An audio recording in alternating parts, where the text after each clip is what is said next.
Il y avait de l'émotion dans la salle pour la sermentation du nouveau conseil de la Première Nation Abitibi-Winnie. La chef sortante, Monique Kistabiche, a officiellement passé le flambeau à Chantal Kistabiche mercredi soir à Picogan. Je me dis que c'est maintenant officiel.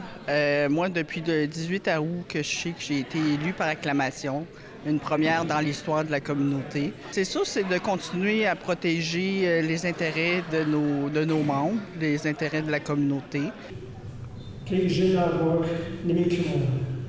Les membres du conseil ont par la suite prêté serment d'office en Anishinaabe, langue qui a été utilisée à de nombreuses reprises durant la cérémonie. La nouvelle chef souhaite d'ailleurs se pencher sur la conservation de cette langue algonquine. On a dans la communauté l'enjeu de la sauvegarde de notre langue, la langue Anishinaabe.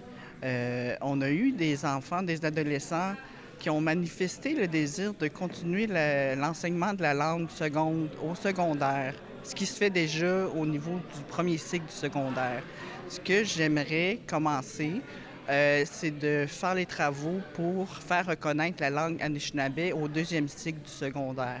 Les 3 nouveaux membres du conseil, Pauline Kistabiche, Billy Jack Kistabiche-Côté et Manon Tremblay, ainsi que le vice-chef James Cananasso, ont aussi exprimé vouloir s'impliquer auprès de la jeunesse et faire avancer le déploiement économique de la communauté.